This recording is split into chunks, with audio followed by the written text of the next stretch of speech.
माया महाठगनी हम जानी, तिरगुण फांस लिए कर डोले, बोले मधुरी बानी। माया महाठगनी हम जानी। सत साहिब सभी को राम राम।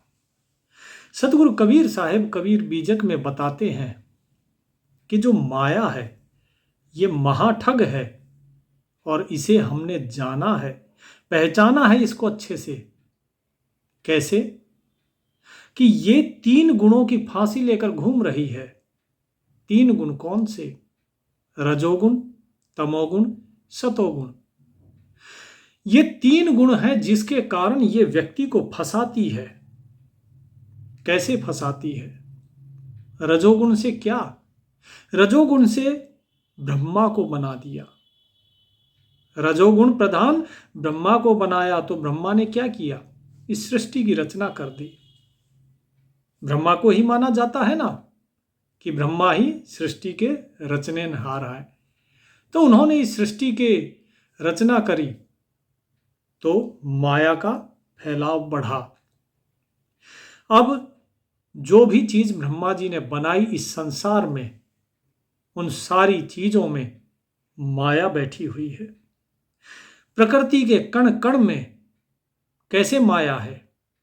इस रजोगुण के कारण सबसे पहले काम का वेग, ये काम का वेग के कारण माया। तो माया को पहली चीज आ गई काम। उसके बाद जब काम की पूर्ति ना हो तो क्रोध आता है। अब अगर आप देखेंगे अनेकों अनेक फूल खिलते हैं तो ब्रह्मा जी ने क्या किया? इसी रजोगुण से ही अनेकों अनेक सृष्टि में फूल, फल, वृक्ष, शाखाएं, धरती, आकाश, पवन, पानी, ये सभी चीजों की रचना करी है। तो ये सभी कुछ जो रजोगुण से हुए हैं, ऐसे ऐसे सुंदर और मनोहर दृश्य कि आंखें उसको देखे तो देखती रह जाए। एक से एक बढ़कर अगर स्त्रियों को देखेंगे तो सुंदर स्त्रियां हैं, सुंदर कन्याएं हैं पुरुष के लिए। इसी प्रकार स्त्री को मोहित करने के लिए एक से एक बढ़कर नवयुवक है। तो एक दूसरे में आसक्ति पैदा करने के लिए ये रजोगुण, ये ब्रह्मा जी के माध्यम से, रजोगुण के माध्यम से माया ने फैलाया। और उसके बाद ये आंखें बाहर देखती हैं तो बढ़िया से बढ़िया दृश्य बनाया। तो ये आंखें केवल बाहर ही देखती रह गई, बाहर की सुंदरता में ही मगन हो गई। और इस प्रकार माया ने हमारी जो ज्ञान इंद्री थी, जो ये आंखें हैं, इसको अपने वश में कर लिया। बाहर बढ़िया बढ़िया फूलों की सुगंध, और इन फूलों की सुगंध ने हमारी जो नासिका है, इस ज्ञानेंद्री को हर लिया। हम हर जगह बढ़िया बढ़िया परफ्यूम ढूंढते हैं, बढ़िया से बढ़िया चीजें जहां पर खुशबू हो वहां हम जाते हैं और इत्र लगाएंगे ताकि लोगों को हम अच्छे लगें। क्योंकि हर कोई क्या चाहता है? हर कोई चाहता है खुशबू। बदबू में कोई नहीं जाना चाहता, दुर्गंध किसी को नहीं चाहिए, सुगंध हर एक को चाहिए। और इसीलिए हम चाहते हैं कि लोग हमें पसंद करें। तो क्या करें? बोले सुगंध। तो ये ब्रह्मा जी ने बना दिया फूलों की सुगंध। कहीं मोगरा है तो कहीं गुलाब है, कहीं रात की रानी चंपा, चमेली। तो फिर आया अगली चीज, बोले जिह्वा। ये भी एक ज्ञान इंद्रिय है। तो इसके लिए क्या करें? बोले रचना करो अच्छे स्वाद की। फल बड़े ही बढ़िया मधुर, बड़े मीठे फल, इसको मिर्ची तीखी, किसी को चटपटा खाना है, किसी को मीठा खाना है, किसी को ज्यादा नमक चाहिए, किसी को कम नमक चाहिए। हर प्रकार की चीजें ब्रह्मा जी ने सृष्टि में रच दी। बोले लीजिए जो चाहिए हर चीज मिलेगी, लेकिन बस इस माया में रहिए, इससे बाहर नहीं जाना। कबीर साहिब कहते हैं ये रजोगुण की फांसी है। बोले कान तो बच गए, बोले कानों के लिए मधुर संगीत बना देते हैं, एक से एक बढ़ के वाद्य यंत्र। कहीं हवा की ध्वनि भी और कहीं पक्षी बनाए, चहचहाती हुई चिड़ियाएं बनाई, एक से एक बढ़कर मधुर ध्वनि, कहीं तोता है तो कहीं मैना है, कहीं कोयल कूक रही है। तो अब पता कैसे लगे कि ये मधुर है? तो बोले इन्हीं के अलग विपरीत कर्कश ध्वनि वाले कौवे भी बना दिए, ताकि लोगों को ये समझ में आए कि नहीं, ये ध्वनि कर्कश है और ये ध्वनि मधुर है। अब यहीं पर देखिए द्वंद्व आ गया। व्यक्ति ने क्या किया, ये मधुर है और ये कर्कश है, इन दोनों में ही भेद कर दिया और यहीं पर व्यक्ति फिर फंस गया। कहाँ? माया में। अब बचा क्या? स्पर्श, ये चमड़ी। तो ये आलिंगन, जब किसी के साथ हम मिलते हैं, गले मिलते हैं, किसी का स्पर्श हमें महसूस होता है, किसी का स्पर्श हमें अच्छा लगता है, किसी का स्पर्श हमें खराब लगता है, और इसी से ही ये जो चमड़ी है ये भी बाहर का स्पर्श अनुभव करने लगी। तो ये पांचों जो ज्ञानेंद्रियां थी, जो वास्तव में हमें ज्ञान देती हैं, लेकिन जिह्वा क्या? राम रसना होना चाहिए, अर्थात राम का भजन होना चाहिए, मालिक का भजन होना चाहिए। आंखें जो है हर एक जीव में, कणकम में उस मालिक को देखे, लेकिन ये सारी चीजें मोहित कर ली माया ने, माया के रजोगुण ने। लेकिन अब इसके बाद जो तमोगुण था, उस तमोगुण ने क्या किया? तमोगुण से रचना करी शंकर जी की। रजगुण ब्रह्मा, तमगुण शंकर, सतगुण हरि सोई, कहे कबीर राम रमि रहिए, हिंदू तुर्क न कोई। तो तमोगुण से शिव का, शंकर जी की जो है रचना हुई, तमोगुण प्रधान है। जितने भी भांग धतूरे, जो मतलब कोई नहीं खाए वो शिव जी खाएंगे। जो चीजें कहीं नहीं मिले वे शिव जी। ब्रह्मा जी अगर रचना करते तो शिव जी संहार कर देते हैं। बिल्कुल उलट, जो ब्रह्मा जी करेंगे उसका उल्टा शिव जी कर देंगे। यहां पैदा हुआ तो वहां मर जाएगा, यहां अगर सुख दिया जा रहा है तो उधर दुख मिलेगा। तो ये शंकर जी को बनाया। क्रोध, कामदेव को भस्म कर दिया। ब्रह्मा जी ने कामदेव की रचना की, शिव जी ने कामदेव को भस्म कर दिया क्रोध से। तो क्रोध उत्पन्न होता है जब व्यक्ति के अंदर तमोगुण आता है। क्रोध उत्पन्न होता है जब व्यक्ति के अंदर मोह बढ़ता है, और ये मोह ये तमोगुण है, ये क्रोध ये तमोगुण है। तो जो भी आपके अंदर वासनाएं, कामनाएं जागृत होती हैं, ये तमोगुण है। लेकिन अब देखिए, एक तरफ जन्म है, दूसरी तरफ मृत्यु है। एक तरफ अच्छी चीजें हैं तो दूसरी तरफ बुरी चीजें हैं।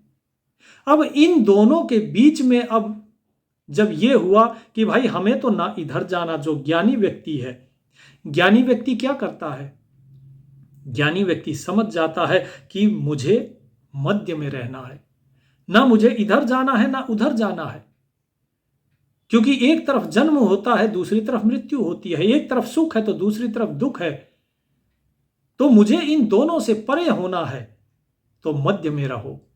और जब मध्य में रहते हैं तो क्या कहते हैं? तो कहते हैं कि तीसरा गुण। तो माया ने अपना तीसरा गुण प्रकट किया, सतोगुण। और ये सतोगुण, सप्तगुण प्रधान कौन हुए? विष्णु। कि भाई ये पैदा कर दिया, दूसरे ने मार दिया, बीच में पालन कौन करेगा? बोले विष्णु। विष्णु सप्तगुण प्रधान, भक्ति प्रधान, ज्ञान प्रधान, और इसीलिए सबके चहीते बने विष्णु।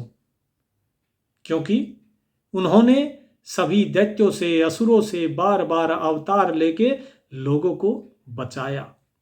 और लोगों को बचाए तो जाहिर सी बात है कि भाई आपका कोई अच्छा करेगा तो आप उसे बार बार धन्यवाद देंगे, आप उसी के गुण गाएंगे।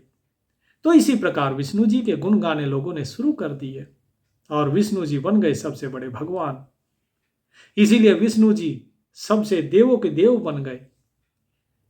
अब बात आती है कि विष्णु जी ने सतोगुण से फिर मुक्ति हो जानी चाहिए थी, लेकिन नहीं, माया ने सतोगुण बनाया, क्योंकि सतोगुण में बंधन है। अब किस चीज का बंधन है? क्योंकि जो रजोगुण है वो मोटी माया है, जो तमोगुण है वो मोटी माया है, लेकिन जो सत्व गुण है वो झीनी माया है, बारीक माया। तो क्या हुआ कि लोगों ने भजन बंदगी शुरू की, और भजन बंदगी शुरू करने पर अब आती है असली चीज कि सतोगुण ने फंसाया कैसे। सतोगुण ने फंसाया कि सतोगुण प्रधान हुए विष्णु जी, और विष्णु जी ने नाना अवतार लिए, और नाना अवतारों में क्या बात बताई कि तुम मेरी पूजा करो। जिस प्रकार श्री कृष्ण ने कहा सर्वधर्मान परित्यज्य मामेकम शरणम व्रजा अहम त्वाम सर्व पापेभ्यो मोक्षयिष्यामि मा शुचा, कि तुम सभी को छोड़कर, सभी धर्मों को, सभी कर्तव्यों को छोड़कर केवल एक मेरी शरण में आ जाओ, और यदि मेरी शरण में आ गए मैं तुम्हें सभी पापों से मुक्त कर दूंगा। इसी प्रकार जब जलंधर का वध किया तो वृंदा को आशीर्वाद दिया कि वृंदा आज से एक किस रूप में रहेगी, तुलसी के पौधे के रूप में। और जो विष्णु जी हैं उनको वृंदा ने श्राप दिया था कि आप पत्थर के रूप में रहेंगे, जो कि बाद में शालिग्राम के रूप में जाना गया जिसे। तो इसीलिए शालिग्राम और तुलसी की दोनों की पूजा होती है। तो क्या कहा कि जो तुलसी की पूजा करेगा वो इस शालिग्राम की भी पूजा करेगा, मेरे स्वरूप को पूजेगा तो उसका कल्याण होगा। तुलसी की भी पूजा उसके साथ में होगी, इसलिए तुलसी वंदनीय है। और यह भी कहा कि जब तक कोई तुलसी का दल अर्थात तुलसी का पत्ता जब तक मुझे भेंट नहीं चढ़ाएगा तब तक वो भोग वो अधूरा माना जाएगा, पूर्ण नहीं माना जाएगा। इसलिए विष्णु भगवान को हमेशा तुलसी का भोग लगाया जाता है, तुलसी जी की आरती की जाती है। तो अब देखिए लोग फंस गए। अब लोग ईश्वर को छोड़ के कहां पहुंचे कि तुलसी की आरती। अब तुलसी की आरती करें या फिर श्री कृष्ण की आरती करें, शालिग्राम को पूजे या फिर श्री राम को पूजे, किसको पूजे, पड़ गई ना दुविधा। अब इतना क्या कम था, कहीं नरसिंह रूप में अवतरित हो गए प्रहलाद भक्त को बचाने के लिए। तो अब बोले जी नरसिंह भगवान, अब उन्हीं की जो है चर्चा होने लगी, और नरसिंह रूप में अब विष्णु जी को पूजा जाने लगा। अलग अलग रूपों में पूजने लगे लोग, और जब लोग अलग अलग रूपों में पूजने लगे तो लोग अलग अलग पंथों में, अलग अलग समुदायों में बट गए। और यही है झीनी माया, जहां पे व्यक्ति स्वयं को श्रेष्ठ समझने लग गया दूसरे के समुदाय से। वो ये कहता हम श्रेष्ठ हैं। फिर भेद पड़ गया कि शैव श्रेष्ठ है कि वैष्णव श्रेष्ठ है। अब दोनों गुणों के बीच में प्रतिद्वंदी बन गए, आपस में प्रतियोगिता शुरू हो गई। वैष्णव कहते हम श्रेष्ठ हैं, ब्राह्मण कहते हम श्रेष्ठ हैं, हमें ब्रह्मा जी ने उत्पन्न किया। वैष्णव कहते हम विष्णु जी के वंशज हैं, हम श्रेष्ठ हैं। शैव कहते हम शिव जी के वंशज हैं, हम श्रेष्ठ हैं। एक रजोगुण प्रधान, एक तमोगुण प्रधान और एक सत्वगुण प्रधान तीनों मिलकर आपस में बहस कर रहे हैं। तो अब बताइए क्या ये माया में नहीं फंसे? तीनों ही तो माया में फंस गए। तो यही चीज कबीर साहिब कहते हैं, तिरगुण फांस लिए कर डोले, बोले मधुरी बानी। बड़ा मीठा बोलती है ये, मीठा बोलकर ये फंसाती है। कहीं पर भी आप देखिए, आप कहीं पर भी मीठी ध्वनि सुनेंगे आपके कान खड़े हो जाएंगे, तुरंत उधर देखेंगे कौन बोला। किसी स्त्री की आवाज आएगी, कोई पुरुष बोलता रहे आप ध्यान नहीं देंगे, स्त्री की आवाज आते ही, मीठी ध्वनि आते ही आप तुरंत आपके कान उधर लग जाएंगे। ओहो कौन है, कैसी है, आपके अंदर काम का भाव जागृत हो जाएगा। रजोगुण आपके अंदर आ गया। और यदि कोई और व्यक्ति आ गया बीच में रोकने टोकने तो तमोगुण आ गया, क्रोध आ गया कि तूने मेरे को बीच में डिस्टर्ब क्यों किया भाई, मैं सुन रहा था, मैं देख रहा था। तो इस प्रकार से ये तीनों गुण व्यक्ति को फंसाते हैं, और ये माया ये बड़ा मीठा बोलती है। अब बहुत से व्यक्ति होते हैं जो पतिव्रत होते हैं, कोई बोलता रहे, कितनी ही मीठी आवाज आए, कितनी ही सुरीली आवाज आए, लेकिन हमें उधर देखना ही नहीं, हमें जानना ही नहीं कि कौन है कौन नहीं है। तो क्या किया जाए? तो माया ने सोचा क्यों ना मैं स्वयं ही बैठ जाऊं, जब मैं स्वयं ही बैठ जाऊंगी तो जो काम ये तीनों मिलकर, ब्रह्मा विष्णु महेश मिलकर नहीं कर सकते, वो मैं कर सकती हूं। तीनों गुणों की स्वामिनी मैं हूं। मेरे से ही ये ब्रह्मा विष्णु महेश सब उत्पन्न हुए हैं। सब मेरे ही जो गुण है उन्हीं गुणों से बने हैं। और अब इनके साथ यदि मैं रहूंगी तो ये स्वयं भी माया में ही मोहित रहेंगे। क्यों? ऐसा क्यों किया? क्योंकि ब्रह्मा जी ने सोचा कि कोई तो है जिसने इस सृष्टि को रचा है। अगर हमारी माता को किसी ने रचा है तो कौन है वो? हमें अगर किसी ने रचा है, ये हमारी माता है, तो फिर पिता कौन है? विष्णु जी ने भी यही सोचा। शिव ने भी साधना की कि उसको ढूंढा जाए। तो माया ने सोचा ये तो इस प्रकार से फिर ढूंढ लेंगे, तो मुझे क्या करना है? मुझे इनको भी भरमाना है। तो माया स्वयं ही इनको फंसाने के लिए आ जाती है।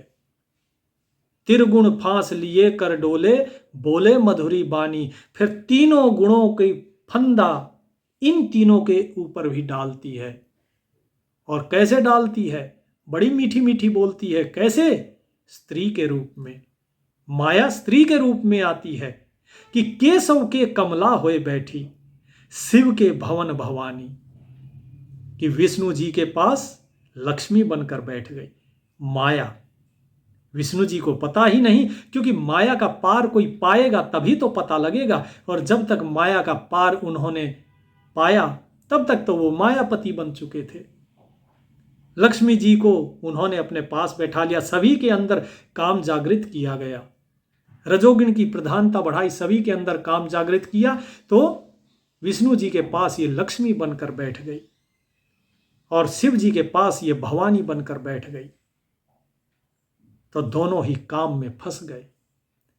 और जब दोनों ही काम में फंस गए तो इनका जो ध्यान था कि हम स्वयं को मुक्त करें, हम जाने उस प्रभु को, वो इन्होंने बंद कर दिया। क्योंकि अब माया उनको उधर जाने ही नहीं देती। माया अब इनको फंसा के रखती है। कैसे फंसा के रखती है? बोले तुम प्रजापिता कहलाओगे।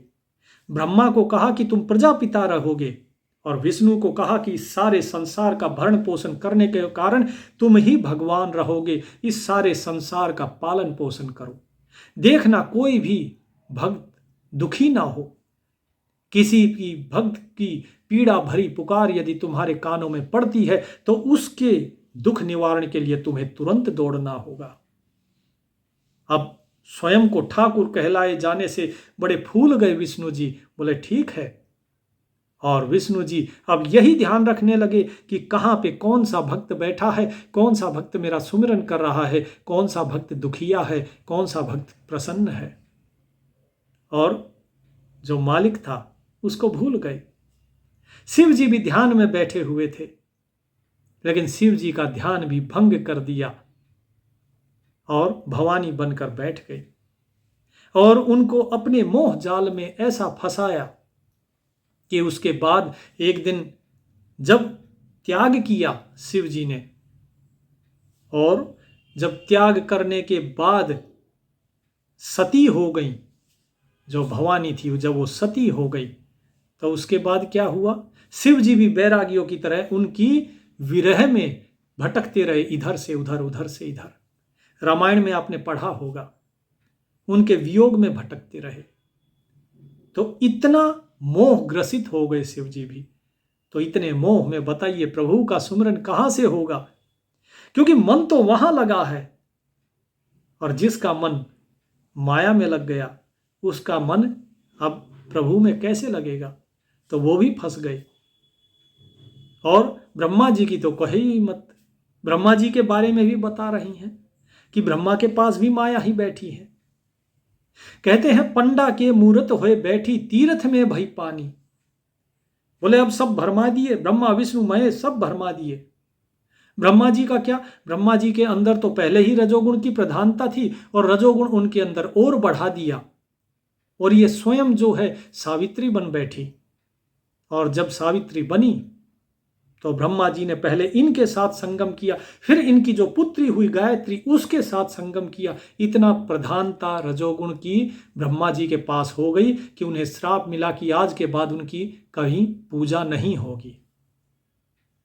तो इसीलिए हालांकि फिर बाद में उन्हें छूट दे दी गई कि किसी एक स्थान पर जहां तुम फूल गिरा दो अपने हाथ से, वहीं पर तुम्हारी केवल पूजा होगी। तो उन्होंने जो कमल का फूल गिराया वो पुष्कर में जाकर गिरा। पुष्कर मतलब पुष्प, और कर माने हाथ, हाथ से जहां पुष्प गिराया वही नाम हुआ पुष्कर का, और केवल पुष्कर में ही ब्रह्मा जी की पूजा होती है और कहीं नहीं, क्योंकि अपनी ही पुत्री के साथ खोटा कर्म किया।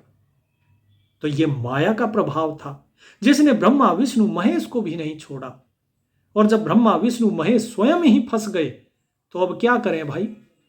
अब अगर किसी और को पता लग गया कि ये काम इन्होंने गलत किया है, इनके साथ जो बैठी है माया, ये स्वयं इनकी माता ही इनकी पत्नी बनकर बैठी हुई है, ये सभी माया की ही रूप है, तो बोले हमारी तो थू थू हो जाएगी। बोले तो जी क्या किया जाए। बोले एक काम करते हैं, इस संसार को ही भरमा देते हैं। इस संसार को इतना समय नहीं मिलेगा कि ये हमें हमारे बारे में जान पाए, इस कर्म के बारे में जान पाए कि काल ने क्या किया और माया ने क्या किया। काल और माया की तो छोड़ो, ब्रह्मा विष्णु महेश ने क्या किया ये भी किसी को पता नहीं लगेगा। लेकिन इनको ये नहीं पता था कि इनसे भी ऊपर कोई शक्ति है जो आके इस संसार को सब सत्य बताएगी। तो कबीर साहब कहते हैं कि इन्होंने क्या किया, इन्होंने पंडा के घर में बैठा दी मूर्ति कि भाई मूर्ति पूजा करो। जो सत्य गुण प्रधानता की जो बात चल रही थी, जो झीनी माया हो, झीनी माया है आध्यात्मिक माया। अध्यात्म में व्यक्ति बोले मैं ज्ञानी हूं और इसी अहंकार में फंस जाता है। वो पूजा करता है लेकिन प्रभु की नहीं, वो पूजा करता है, भक्ति करता है मूर्ति की। ये आध्यात्मिक माया है, झीनी माया जिसे कहते हैं। तो जो पंडा है उस पंडे के घर में क्या बैठ गई, मूर्ति बन के बैठ गई। अब वो पंडा बेचारा उस मूर्ति में ही लगा रहता है, उसी की आरती उतारता रहता है, ओहो यही भगवान है बस और कुछ नहीं, और सारा जन्म व्यर्थ कर देता है। और बाकी जो लोग हैं जिन्हें बहकाया गया कि भाई तुम तीर्थ में जाओ वहां पर दान दो, तुम व्रत उपवास करो तुम वहां पर दान दो, हर जगह तुम दान दो। दान की बड़ी महिमा है, दान की महिमा छोटी मोटी नहीं है। दान तो ऐसी चीज है मनुष्य को पार उतार देती है। लेकिन दान कहां बताया, बोले जो तीर्थ है, बोले भाई वहां पर जाके तुम दान दो। गलत नहीं कहा, कहीं पर भी जो ज्ञान दिया गया ना, उस ज्ञान में कहीं भी कोई कमी नहीं थी, लेकिन ज्ञान दिया गया गलत दिशा में। ज्ञान सत्य था लेकिन गलत दिशा में। पूजा सत्य थी लेकिन मूर्तियों की करवा दी, चेतन की नहीं जड़ की पूजा में लगा दिया। इसीलिए इसी प्रकार होती है झीनी माया, और झीनी माया में लोग फंसते गए। तीर्थ में जाते हैं और तीर्थ में ये माया पानी बनकर बैठी हुई है। तीर्थ में जाते हैं, गोता लगाते हैं। पूजा किसकी करते हैं हम, कागज पत्थर पानी, तीन की ही तो पूजा करते हैं। पंडा के आगे मूर्ति बन के बैठ गई पत्थर, इसी को तो पूजते हैं मंदिरों में जाके, मस्जिद में जाके। जो कब्र है वो भी पत्थर की है, उसी मजार पे तो चादरें चढ़ाई जाती हैं। इसी प्रकार जीसस की मूर्ति लगा दी पत्थर की, उसी के आगे तो क्रॉस लेके लोग खड़े रहते हैं चर्च के अंदर। तो जो तीर्थ में पानी बन गई और मूर्तियां बन गई, कहीं मंदिर में, कहीं मस्जिद में, कहीं गिरजाघर में, कहीं गुरुद्वारे में, और कागज बन गई, कहीं ग्रंथ के, कहीं वेद हैं, कहीं पुराण हैं। तो वहां पे ये माया कागज बनी हुई है, और इस कागज पत्थर पानी इन्हीं की हम पूजा करते हैं, और ये माया की ही कहानी है। साहिब कहते हैं जो इनसे बच गया तो कौन, योगी। वो योगी अपने योग में रहते, उनको ना कागज से मतलब, ना पत्थर से, ना पानी से। वो योगी योग में बैठ गए। तो इस माया ने क्या किया कि जोगी के जोगन हुए बैठी राजा के घर रानी, कि जो सब कुछ त्याग देता है, संसार को त्याग कर और वन में चला जाता है, तो वहां पर ये क्या बन जाती है, बोले ये जोगन हो जाती है वहां पर कि महाराज हमें भी चेली बना लो। और सारे साम दाम दंड भेद अपनाती है और अंततः उनकी तपस्या भंग करके और उनकी चेली बन जाती है। और जब चेली बन जाती है तो योगी जी का मन तो इन्हीं की तरफ रहता है। प्रभु का ध्यान लगाते हैं लेकिन ध्यान मन में आता है चेली का, जोगन का ध्यान आता है। तो जोगी जी बन गए लेकिन मन में जोगन बैठ गई।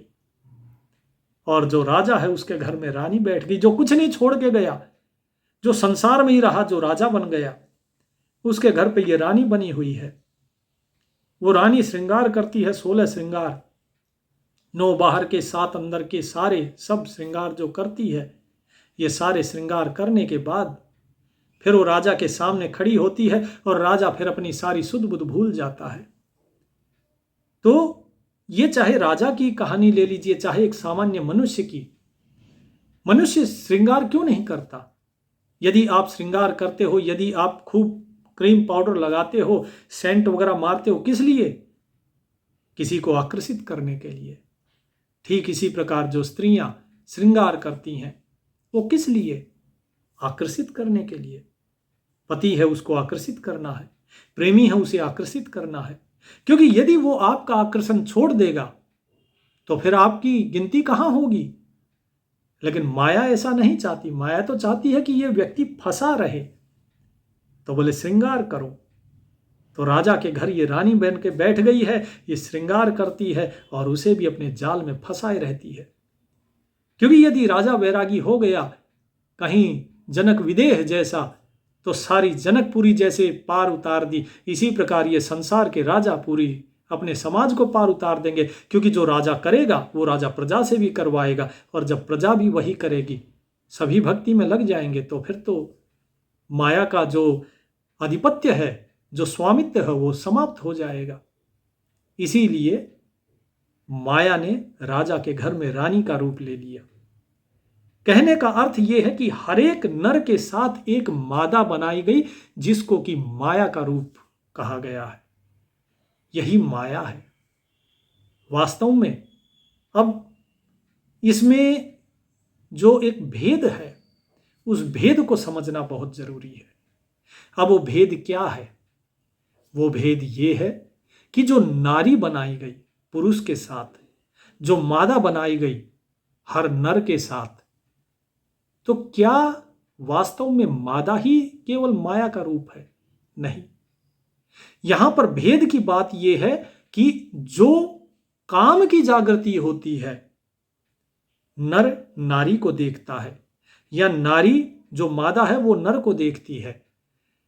तो इसमें चाहे नारी के मन में हो चाहे पुरुष के मन में, तो ये जो काम की जागृति होती है ये माया है।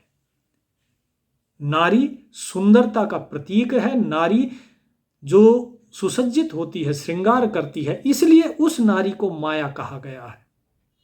नहीं तो देखिए गार्गी जैसी, मैत्री जैसी जो ब्रह्मवादिनी थी, क्या आप कहेंगे कि वो नारी थी? क्या वो माया थी? नहीं। क्या मीराबाई माया थी? नहीं। उनको कोई सुध बुध नहीं। क्या वो कभी श्रृंगार करती थी? नहीं।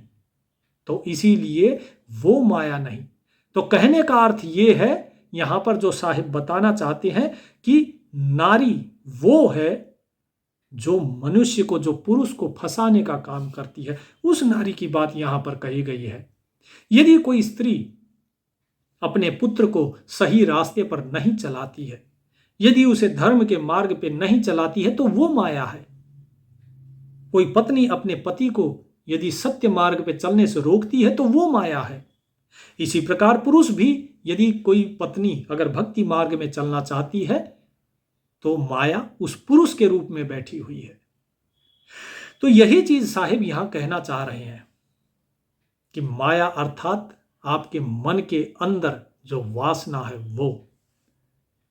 तो साहिब कहते हैं कि केवल स्त्री ही नहीं, काहू के हीरा होए बैठी काहू के कोड़ी कानी, कि किसी के पास तो ये हीरा बन के बैठ गई, जो बड़े बड़े सेठ हैं, अगर उनको कोड़ी मिलेगी, क्या वो उसकी तरफ ध्यान देंगे? नहीं, क्योंकि वो तो पहले ही धनाढ्य हैं, पहले से ही वो धनी है।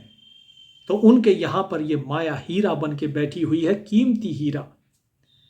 और सेठ उसी की रखवाली में बैठ जाता है। उसको दिन को चैन नहीं, रात को आराम नहीं कि कहीं मेरा हीरा चोरी ना हो जाए।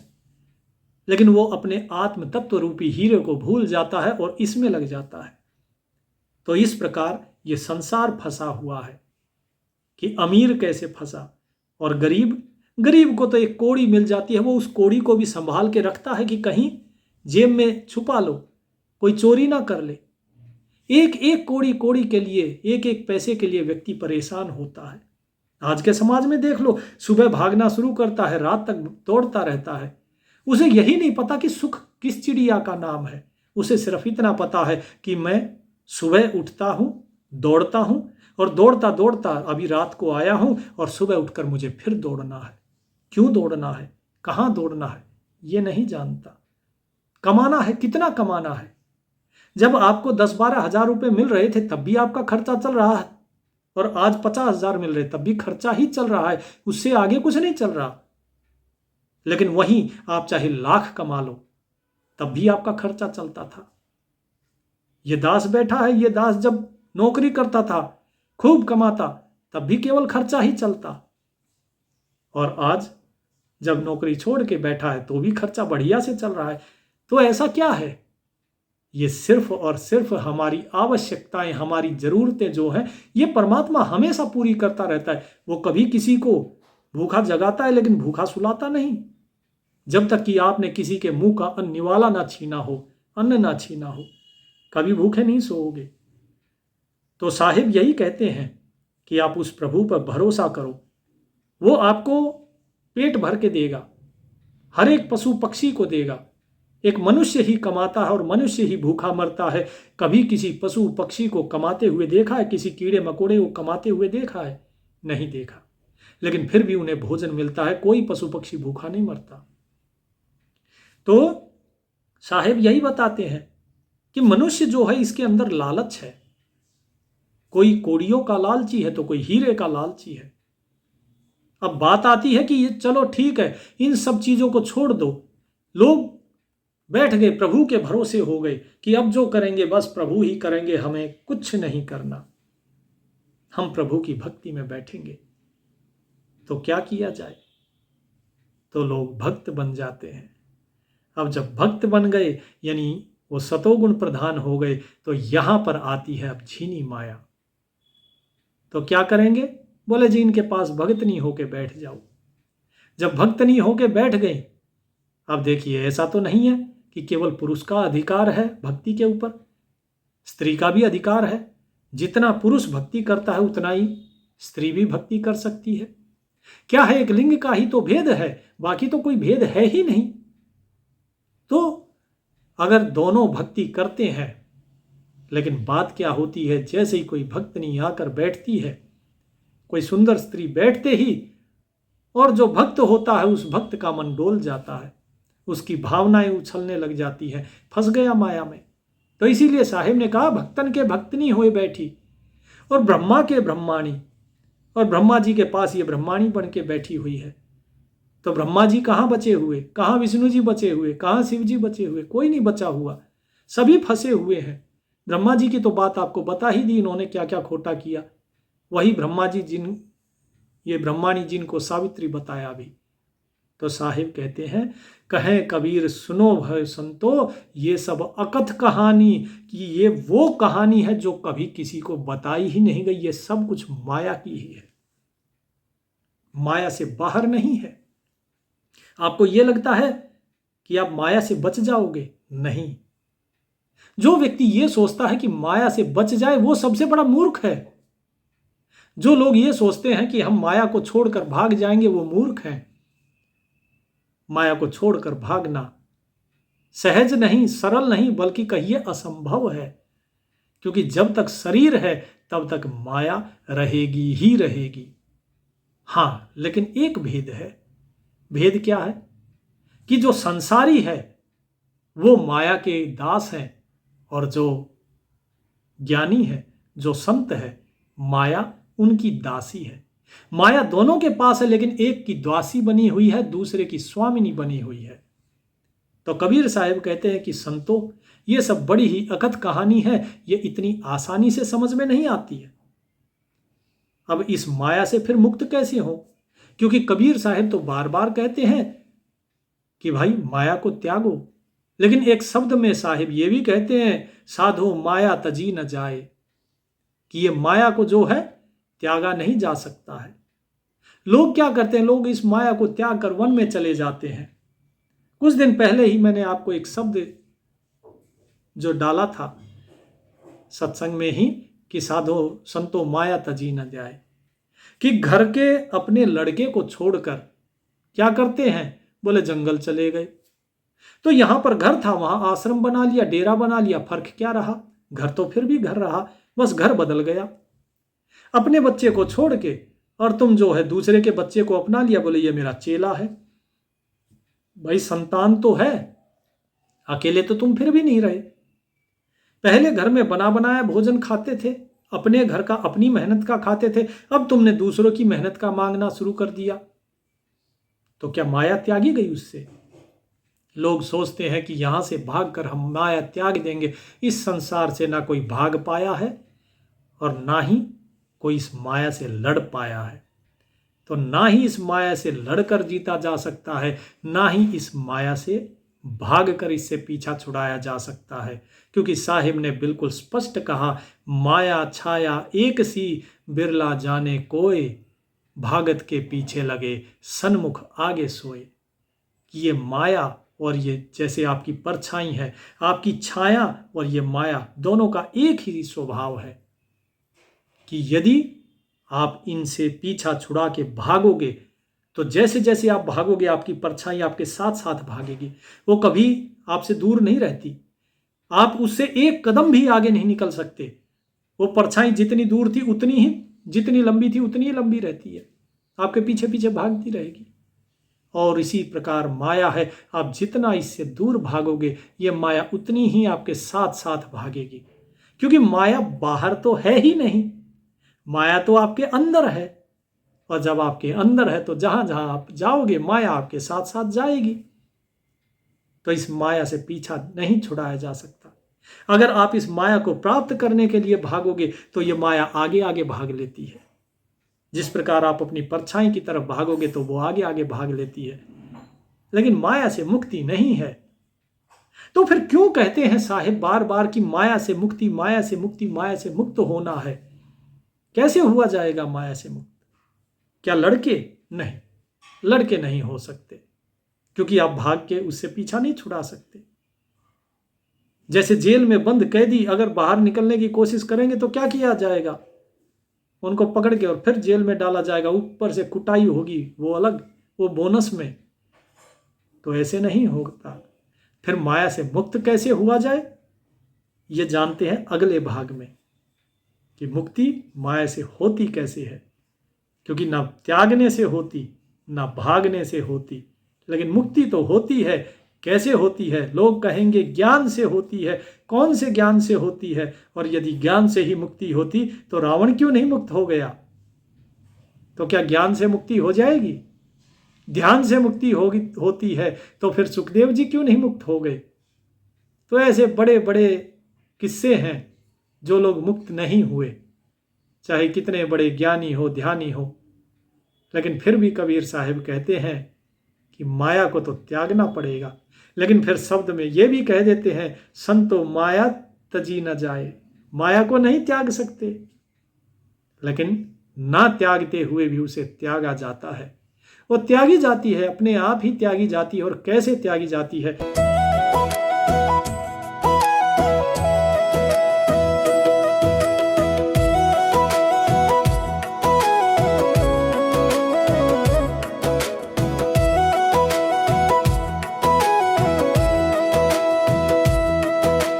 माया मरी ना मन मारा, मर मर गए शरीर। आशा तृष्णा ना मारी, कह गए दास कबीर।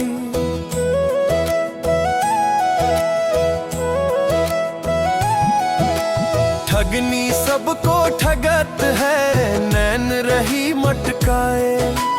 तुलसी माला पहिर के तीन लोक भरमाए। कबीर ठगनी ने धूम मचाई। गई सतगुरु के पास, गुरु ने मार भगाई। माया महाठगनी हम जानी, रे माया महाठगनी हम जानी।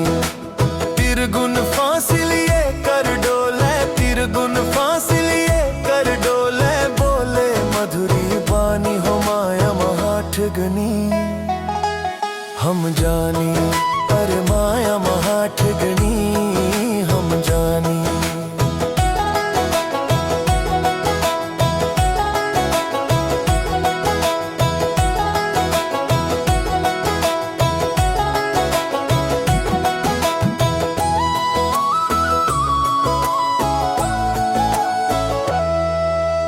केशव के कमला होए बैठी हो, केशव के कमला होए बैठी। शिव के भवन भवानी, पंडा के मूरत होए बैठी, पंडा के मूरत होए बैठी। तीरथ में भई पानी हो माया महाठगनी हम जानी।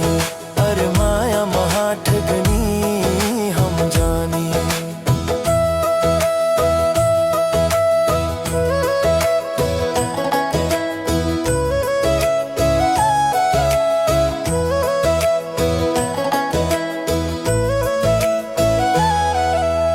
योगी के जोगन होए बैठी हो,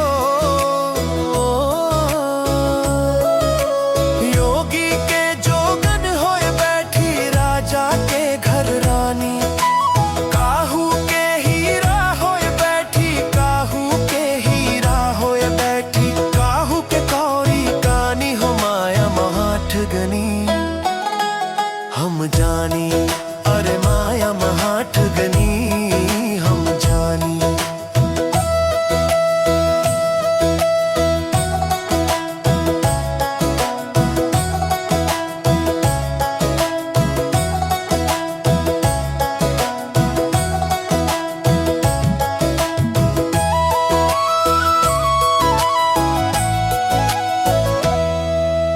भक्तों के भक्तनी होए बैठी हो,